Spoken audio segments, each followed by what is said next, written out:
Welcome back to another episode of Let's Play Roma in Football Manager 2019. I'm Ater, and since last episode, as you can see, I played 3 games and got 3 wins. But before we get too excited about those wins, first off, other than the Palermo win, they were really close. So, for example, here at the Genoa game, I just scored a winner in the 92nd minute. I was playing with 3 defenders, 2 strikers, all out crazy attacking, and for the other note is, if you look at the league table, these 3 teams are basically in the bottom. We have Genoa, we have Palermo, we have Frosinone. So all the teams that played and beaten is basically the bottom teams. So of course it's great that we have won. I'm happy that we're topping the table. But yeah, don't read too much into those wins. More interesting, I must say, is we find Inter down in 14th place, Juve in 12th, AC Milan in 11th. I mean, all these teams have been more or less Champions League teams in this save, and of course it's very early into the season, but still they are quite a few points behind already. But today is Champions League time, and we are playing Young Boys. And the group we got from the draw looks like this, and I feel like it shouldn't be too much trouble. I'm pretty certain that we should go through to the knockout rounds. But I mean, whenever you get cocky in Champions League, bad stuff happens. So maybe we shouldn't read too much into it. I think, let's see, there are a few bigger groups, like Group A here, have both Bayern, Tottenham, and Inter is going to be a rough one. And which else with a lot? Yeah, so maybe this one, City, Dortmund, AC Milan. I think these might be the most difficult ones. But yeah, as I said, I feel like we are in a good position. We should be favourite in winning the group, and we definitely should go through the group stage. But I felt I had played 3 games without you. I started to miss you guys. Feeling lonely here. I wanted to spend some time with you. So I felt the first Champions League game of the season was a good choice for an episode. And we are playing them away, and away games in Champions League can always be very difficult.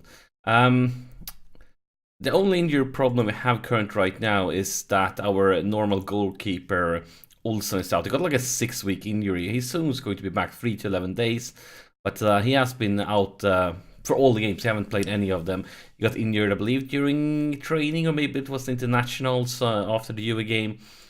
And other than that, Schick was injured in the beginning. I think he's played like 1 game this season, so it's kind of a comeback for him. And that 1 game was as a sub, so this is going to be his first real start of the season. And I think he came on so late, so he didn't even get a rating from that game. So you see, he's the only guy without an average rating for this season. So this is definitely a comeback for Schick. Yeah. Oh, yeah. One more thing. I was talking about trying to sign a defender in last episode, and of course, what happened was ASAP after the transfer window closed, one of the guys that had tried to sign, he got transfer listed. So after the window closed, and this is the guy, one of them. As I said, I've been offered like 70 mil for a few defenders, and he's only 21, and the scouting analysis, I mean, he has more potential. He can improve even further. So I thought like he would be a great signing, and he was one of the guys that offered like 70 mil for, but they just turned my offer down. And then, of course, after the transfer window was closed, he got like, he was fighting. Even when the transfer window was open, he was complaining and like wanting to leave. But they waited until the transfer window was closed, and then they transfer listed him. And of course, they also transfer listed him for 55 mil, and I don't have 55 mil, so I can't even like offer for him, because this transfer listed is kind of hard to negotiate a deal and try to pay less. But maybe with a little bit of luck, he will be transfer listed still when we are getting closer to the January window. And if nobody have made an offer for him, maybe they start to reduce the price if we get a little bit lucky. I believe last time I checked, one more club, I think it was Liverpool, was actually interested in him. So let's wait and see. But I think that would be a really good signing. Unfortunately, though, we really need to break the bank for have any chance to get him. And yeah, I'm not sure if you're going to be able to afford him if they don't change anything around with that price. But you never know. We have been getting offers for a few players.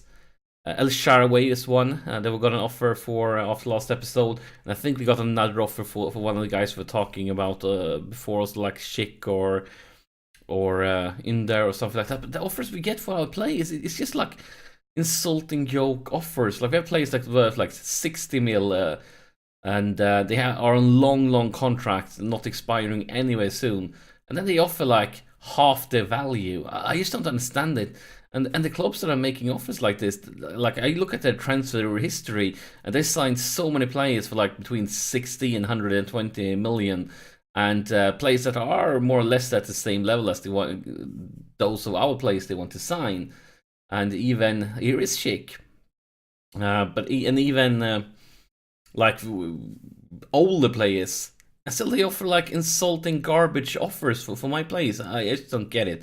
But I guess the good thing is we don't sell anybody. We get to keep our best players because we're not going to sell them for that price. The bad thing is that they get a little bit annoyed and wanted to leave and start complaining. And we're off to a nightmare of a start here when Young Boys take the lead.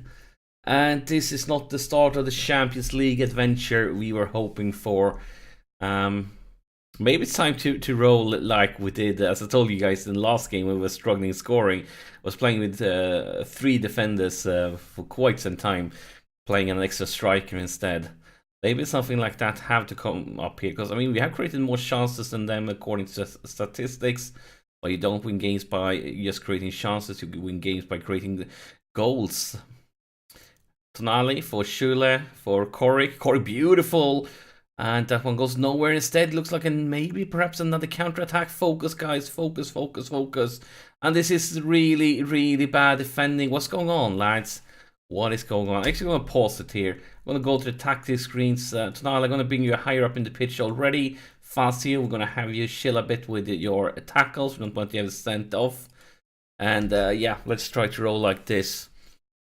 Because this, I mean, you should never underestimate a away game in the Champions League, but we want to win this one. And look at that, the comeback kid. First game to start the season, and yeah, maybe that's why a lot of clubs, it was like 6 major clubs that were interested in him, and I think some of them still are, like all the big ones, basically, more or less, like PSG, Barcelona, Man United, Arsenal, like all of the big dogs. And look at that, Pellegrini, and now we are feeling it.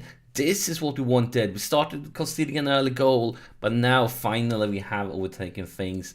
And yeah, I feel a little bit better here. Pellegrini, and that's his first goal of the season. Of course, this early into the season is going to be quite a few season first whenever something happens.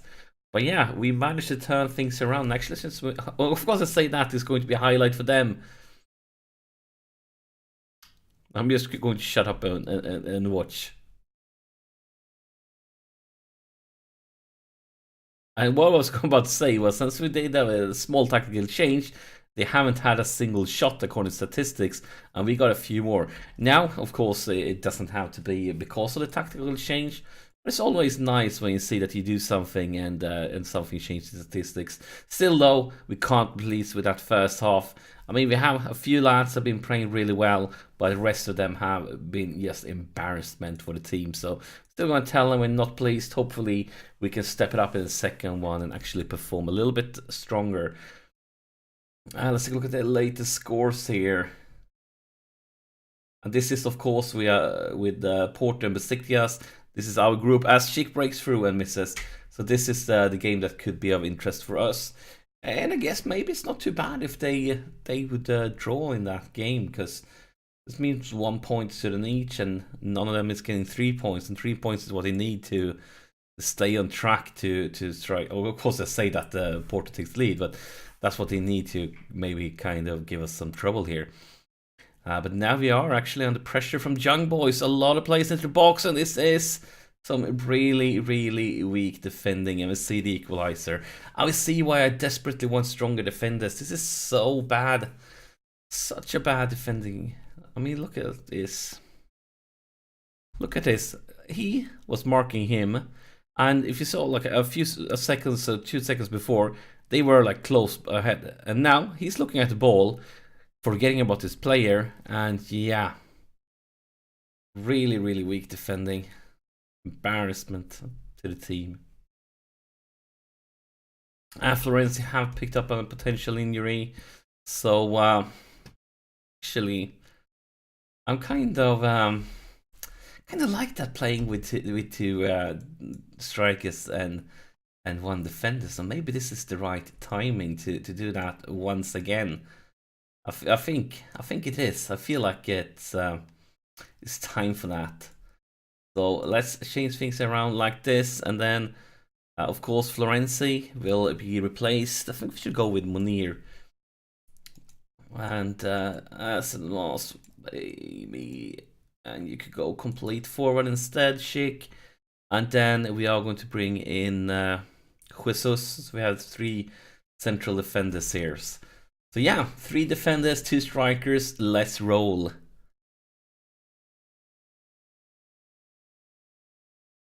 See how it works. Clock ticks away though, nothing's going on. Don't see anything, and nothing changes here with statistics. We have 1 lost sub, and things looks really, really boring right now. Inda, he's dying, 6.4 rating, he's nervous, he has to go. Yeah, he really has to go.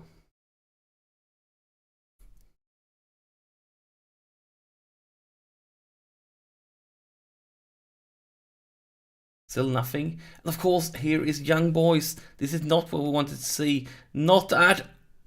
Oh my god. That was basically saved on the goal line. That was crazy. 5 minutes of extra time. Didn't see much effect from our tactical changes this time around. And the extra time is up. We're just waiting for the ref to blow the whistle. And there it is. And I feel like this is a team we should be beating. But still, away in the Champions League, I guess it's always difficult. But we need to tell them that wasn't good enough. It wasn't. We have higher expectations for the future. And hopefully we can step up. Let's see how Porto game, how it ended. So, yeah, they got a decent win here. 2 goals against none versus Besiktas. So I guess it's going to be between us and Porto who wins the group then. Because from here on, it's time to start taking 3-pointers. But yeah, we are still undefeated this season in competitive games, and going to be interesting to see how long that lasts. But that's it, as always, for this episode. So thank you so much for sharing your time with me, and I'll see you in the next one.